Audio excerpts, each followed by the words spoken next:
Hello students, welcome to the boring school. इस crash course में आज का टॉपिक है क्वांटम नंबर्स। तो एटॉमिक स्ट्रक्चर का ये बहुत इंपॉर्टेंट टॉपिक है जिसमें हम डिस्कस करते हैं about the four quantum numbers. कौन कौन से फोर क्वांटम नंबर्स? तो फर्स्ट होगा प्रिंसिपल क्वांटम नंबर, सेकेंड होगा एजीमुथल क्वांटम नंबर, थर्ड होगा magnetic quantum number and fourth होगा स्पिन क्वांटम नंबर। अब जो फर्स्ट थ्री क्वांटम नंबर्स हैं, namely principal quantum number, azimuthal and magnetic quantum number, वो कहां से आते हैं? तो वो आते हैं from the solutions of Schrodinger's equation. जब हम श्रोडिंजर इक्वेशन को सॉल्व करते हैं और उसके एक्सेप्टेड सॉल्यूशन को कंसिडर करते हैं तो मुझे डिफरेंट डिफरेंट क्वांटम नंबर्स मिलते हैं। तो उन्हीं क्वांटम नंबर्स के बारे में आज हम डिस्कस करने वाले हैं। So let's start our discussion. Let's unlock the mystery behind the chemistry of quantum numbers. So the first quantum number which you have to discuss is the principal quantum number. So, excuse me, what this principal quantum number tells? So it tells us about the orbit in which electrons are present. How do we represent this? We represent it by n. So it will tell us about the orbit or the shell in which electron is present. It will help in finding the energy of single electron species. In Bohr's model, you might have seen the formula that energy of electron is given by minus 13.6 into z square upon n square. The n which we use over there, that is nothing but the principal quantum number. It, along with azimuthal quantum number, helps in predicting the energy order of orbitals in multi-electron species. Now, in multi-electron species, we determine energy order with the help of n plus L value, where n is principal quantum number, L is azimuthal quantum number. More the value of n plus L, more will be energy of the subshell. And if n plus L is same, then the one which is having higher value of n, उसकी energy क्या होगी? उसकी energy ज्यादा होगी। उसके बाद it can take any positive integral values, मतलब n की वैल्यूज क्या हो सकती है? 1 हो सकती है, 2 हो सकती है, 3 हो सकती है, 4 हो सकती है एंड सो ऑन। जीरो नहीं होगा, डेसिमल्स नहीं हो सकते, नेगेटिव नंबर्स नहीं हो सकते, ठीक है। It will always be integer. तो 1 2 3 4 5 6 ऐसा नंबर हो सकता है प्रिंसिपल क्वांटम नंबर का। उसके बाद हम बताते हैं कि किसी भी ऑर्बिट में maximum number of electrons कितना होता है? that is given by 2n square. 2n square will be the maximum number of electrons जो किसी ऑर्बिट में या शेल में हो सकते हैं। जैसे फर्स्ट शेल की बात करें तो n will be 1, तो 2n square will be equal to 2. Second shell की बात करें तो n हो जाएगा 2, so 2n square will be 8. अगर थर्ड शेल की बात करें तो n will be 3, 2n square will be 18. So that is the maximum number of electrons which can be present in a particular shell or orbit. So this is about principal quantum number. Next quantum number जो हम discuss करेंगे उसको बोलते हैं azimuthal quantum number. Azimuthal quantum number को represent किसे करते हैं? It is represented by L. और ये बताता क्या है? ये मुझे सबशेल के बारे में बताता है, सबशेल के बारे में जिसमें इलेक्ट्रॉन प्रेजेंट है। और सबशेल का क्या बताता है? So it tells us about the shape of the subshell. It tells us about the shape of the subshell in which the electron is present. After this, what are the values of L? So L जो होगा वो 0 to n-1 होता है। L की value 0 to n-1 होगी। जैसे for example n अगर मैं 1 बोल रहा हूं तो L की वैल्यू 0 हो जाएगी। n अगर मैं 2 बोल रहा हूं तो L की वैल्यू 0 and 1 हो जाएगी। n की वैल्यू 3 बोल रहा हूं तो L की वैल्यू 0 1 2 हो जाएगी। अच्छा, अब अगला क्वेश्चन ये आता है कि L इज इक्वल टू 0 1 2 इसका मतलब क्या है? तो L इज इक्वल टू 0 जो होता है वो रिप्रेजेंट करता है S सबशेल को। L इज इक्वल टू 0 क्या रिप्रेजेंट करेगा? S सबशेल को। और S सबशेल होता कैसा है? S सबशेल होता है स्फीयर, स्फेरिकल इन शेप, मतलब एक स्फीयर की तरह दिखेगा, मतलब हर तरफ इलेक्ट्रॉन्स हो सकते हैं। तो ये स्फेरिकल शेप का होता है। L इज इक्वल टू 1 क्या इंडिकेट करता है? So L is equal to 1 is P subshell. L is equal to 1 indicate करता है P सबशेल। और P सबशेल का शेप कैसा होगा? तो P सबशेल का शेप होता है डम्बल शेप, डम्बल की तरह मुझे ये दिखेगा। L इज इक्वल टू 2 क्या इंडिकेट करेगा? तो L is equal to 2 indicate करता है D सबशेल। और D सबशेल का शेप कैसा होगा? तो डी सबशेल का शेप डबल डम्बेल होता है। डी सबशेल का शेप डबल डम्बेल शेप का होगा। डबल डम्बेल कुछ इस तरह दिखता है। L इज इक्वल टू 3 अगर बोल ले तो L इज इक्वल टू 3 मतलब F सबशेल होता है। F सबशेल का शेप कॉम्प्लेक्स होता है। ठीक है, अब आगे बढ़ते हैं। अब ये सबशेल है तो सबशेल में क्या होंगे, इलेक्ट्रॉन्स होंगे। तो एक सबशेल में कितने इलेक्ट्रॉन्स हो सकते हैं, तो वो इस फॉर्मूला से देते हैं, that it is equal to 2 times 12 plus 1। मतलब अगर मैं एस सबशेल की बात करता हूं, अगर मैं एस सबशेल की बात करता हूं तो टोटल 2 इलेक्ट्रॉन्स हो जाएंगे वहां पे। अगर मैं पी सबशेल की बात करता हूं, यहाँ पे तुम्हें दिख रहा होगा, अगर मैं L is equal to 0 put कर दूं तो वैल्यू क्या हो जाएगी, 2 टाइम्स 1, सो दैट इज 2। मतलब एस सबशेल में टोटल 2 इलेक्ट्रॉन्स होंगे। यहां पे अगर मैं excuse me L is equal to 1 substitute करता हूं तो टोटल वैल्यू मेरी हो जाएगी 6। इसका मतलब ये हुआ कि पी सबशेल में मैक्सिमम कितने इलेक्ट्रॉन्स हो सकते हैं, मैक्सिमम 6 इलेक्ट्रॉन्स हो सकते हैं। वही अगर मैं डी सबशेल की बात करूं, डी सबशेल मतलब क्या हो गया, L is equal to L is equal to 2, और अगर 2 में सब्स्टिट्यूट करता हूं तो क्या हो जाएगा 10। इसका मतलब डी सबशेल में टोटल 10 इलेक्ट्रॉन्स हो सकते हैं। ये मैक्सिमम नंबर ऑफ इलेक्ट्रॉन्स हो गया। हर सबशेल का एंगुलर ऑर्बिटल मोमेंटम भी हम बता सकते हैं, और वो इस फॉर्मूला से दे जाता है, root over of L into L plus 1 h upon 2 pi। This is very very important. Almost every year they ask one question based on this. Last year also जनवरी सेशन में एक क्वेश्चन इस पे आया था। तो फॉर्मूला क्या है, root over of L into L plus 1 h upon 2 pi। S subshell के लिए L 0 हो जाएगा तो इसका एंगुलर मोमेंटम 0 हो गया। पी सबशेल के लिए L 1 हो जाएगा तो इसका angular momentum root over of 2 times h upon 2 pi हो गया। डी सबशेल के लिए same way root 6 h upon 2 pi। F subshell के लिए same root 12 times h upon 2 pi। अब सबशेल्स के अंदर क्या होता है, ऑर्बिटल्स। तो किसी भी सबशेल में कितने ऑर्बिटल्स होंगे, that is given by 2L plus 1, that is given by 2L plus 1। This is about azimuthal quantum number। इसके बाद जो थर्ड क्वांटम नंबर आता है वो होता है magnetic quantum number. Magnetic quantum number को रिप्रेजेंट किसे करते हैं, m से रिप्रेजेंट करते हैं। और ये बताएगा क्या, तो ये बताता है ओरिएंटेशन ऑफ द ऑर्बिटल्स, किस डायरेक्शन में ऑर्बिटल्स ओरिएंटेड हैं उसके बारे में बताएगा। m की वैल्यूज क्या क्या हो सकती हैं, तो m की वैल्यू होगी -L2 प्लस L, और सारे integers, -L2 plus L integers. Number of orbitals in a subshell, किसी भी सबशेल में कितने ऑर्बिटल्स है उसको हम कैसे बताते हैं, तो जितने भी वैल्यूज आएंगी m की उतने ऑर्बिटल्स हो जाएंगे। जैसे फॉर एग्जांपल m की एक वैल्यू आ रही है तो टोटल एक ऑर्बिटल होगा उस सबशेल में। m की 3 वैल्यूज आ रही है, इसका मतलब उस सबशेल में टोटल 3 ऑर्बिटल्स होगा।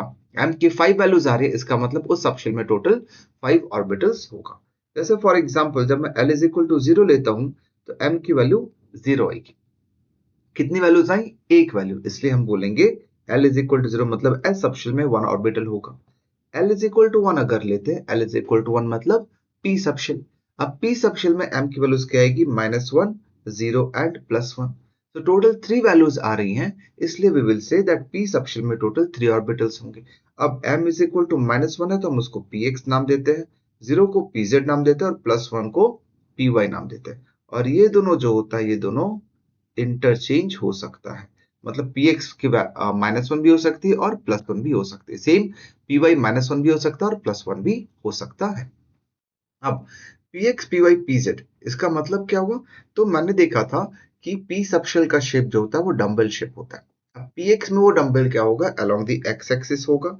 py में वो डम्बल किधर होगा, along the y axis. pz में वो किधर होगा, along the z axis. Now we have to discuss about nodal plane also। Her subshell में एक नोडल प्लेन होता है। अच्छा, नोडल प्लेन क्या होगा, नोडल प्लेन वो प्लेन है जिसमें इलेक्ट्रॉन डेंसिटी होने की प्रोबेबिलिटी 0 होती है। जिस प्लेन में इलेक्ट्रॉन नहीं होगा उस प्लेन को हम नोडल प्लेन बोलते हैं। जैसे px में yz प्लेन जो होगा वो मेरा नोडल प्लेन होगा। तो yz प्लेन मेरा कुछ इस तरह से दिखेगा। yz प्लेन जो होगा वो कुछ इस तरह से दिखेगा, जो कि बिल्कुल ओरिजिन से पास हो रहा होगा। तो इस प्लेन को क्या बोलेंगे, ये प्लेन मेरा नोडल प्लेन हो गया। सेम वे अगर मैं py की बात करूं तो xz प्लेन जो होगा वो मेरा नोडल प्लेन होगा।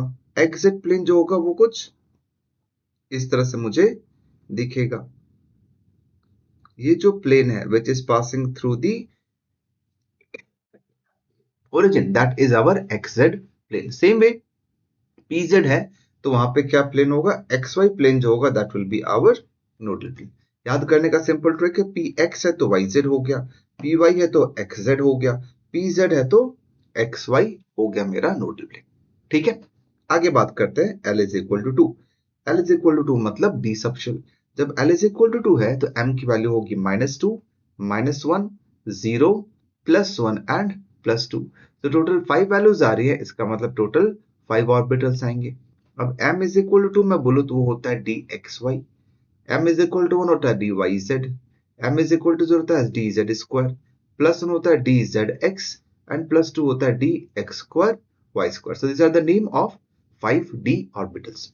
याद करने के लिए x y, ये y पे एंड हुआ दूसरा y से स्टार्ट होगा, ये z पे एंड हुआ तो ये z से स्टार्ट होगा, z पे एंड हुआ तो z से स्टार्ट होगा, x पे एंड हुआ तो x से स्टार्ट होगा.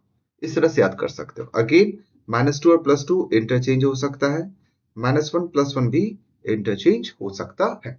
अब इन सब का ओरिएंटेशन जो होगा डिफरेंट डिफरेंट होगा, तो ओरिएंटेशन देख लेते हैं. तो फर्स्ट है मेरा dxy. dxy में जो ऑर्बिटल्स होंगे वो x और y एक्सिस के बीच में होंगे. ये xy प्लेन हो गया तो उसके बीच मेरा ये ऑर्बिटल्स हैं. तो dxy में ऑर्बिटल्स x और y एक्सिस के बीच में हो गया. dyz में सेम y और z एक्सिस के बीच में हो जाएगा. dxz में सेम x और z एक्सिस के बीच में हो जाएगा orbitals. Then dx square y square आता है.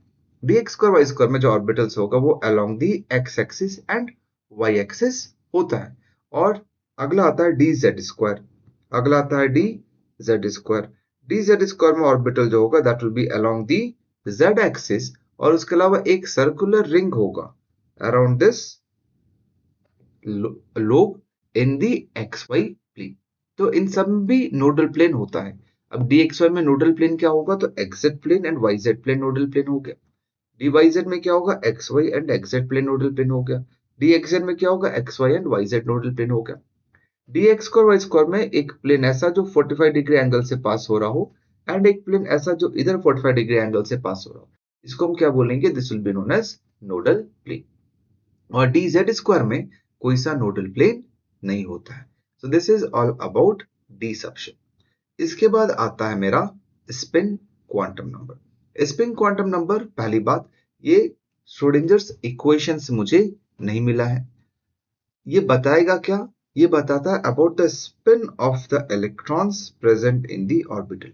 एक ऑर्बिटल में मैक्सिमम 2 इलेक्ट्रॉन्स होते हैं और उन दोनों इलेक्ट्रॉन की स्पिन ऑपोजिट होती है, तो उसके स्पिन के बारे में हमें पता चलता है from the spin quantum numbers. अब वही लिखा है कि इलेक्ट्रॉन जो है एक ऑर्बिटल में या तो क्लॉकवाइज स्पिन होगा या फिर एंटी क्लॉकवाइज स्पिन होगा. अब जो असाइंड वैल्यूज है वो या तो +½ होगा या तो -½ होगा. अब मैं एक को +½ बोलूंगा तो दूसरा मेरा -½ हो जाएगा. जैसे मैं क्लॉकवाइज को +½ बोल रहा हूँ तो एंटी क्लॉकवाइज मेरा -½ हो जाएगा. अगर मैं क्लॉकवाइज को -½ बोल रहा हूँ तो एंटी क्लॉकवाइज मेरा +½ हो जाएगा. और स्पिन मैग्नेटिक मोमेंट किससे देते हैं, तो it is equal to √n × n+2 bm, जहां पे n क्या होता है, n होता है number of unpaired electrons. Clear. So ये था ब्रीफ में about all the 4 quantum numbers. Now let's take a question. ये क्वेश्चन है जेईई मेंस 2025 का. अब क्वेश्चन है कि इलेक्ट्रॉन मेरा 2s और 2p ऑर्बिटल में है, तो यहाँ पे ऑर्बिटल एंगुलर मोमेंटम क्या होगा. तो अपन ने फॉर्मूला देखा है कि orbital angular momentum is given by √L × L+1 h/2π. S subshell के लिए L की वैल्यू 0 होती है, इसका मतलब ऑर्बिटल एंगुलर मोमेंटम 0 हो जाएगा. एंड P सबशेल के लिए L की वैल्यू 1 होती है, तो ये कितना हो जाएगा, √2h/2π. This is 0 h/2π. तो correct answer for this question will be option 4. That is, for S it is 0, for P it is √2h/2π. This is question number 1. Excuse me. Let's move to next question. Which of the following statement are true? The subsidiary quantum number L describes the shape of the orbital occupied by the electron. Then they have given a diagram is the boundary surface diagram of 2pz orbital. Next they have written the plus and minus signs in the wave function of the 2px orbital refers to charge. and wave function of 2pz orbital is 0 everywhere in the xy plane. So we have seen this one, that for 2pz, xy plane is the nodal plane. For 2pz, just a minute, now you can see. For 2pz we have seen that xy plane is the nodal plane. अगर ये nodal plane है तो इसका मतलब D option मेरा correct है. अगर D option correct है तो B एलिमिनेट हो गया एंड ये भी एलिमिनेट हो गया. अब मुझे देखना होगा ऑप्शन बी और ऑप्शन सी. तो अब बी में देखते हैं, तो बी में बोल रखा है कि boundary surface diagram 2pz orbital का ऐसा होता है along the z axis. So we know ये तो करेक्ट है. 2px का अलोंग x एक्सिस होगा, 2py का अलोंग y एक्सिस होगा, 2pz का अलोंग z एक्सिस होगा. तो ये z एक्सिस दे रखा है, इसका मतलब बी स्टेटमेंट करेक्ट है, और बी स्टेटमेंट करेक्ट है तो आंसर मेरा फर्स्ट हो जाएगा.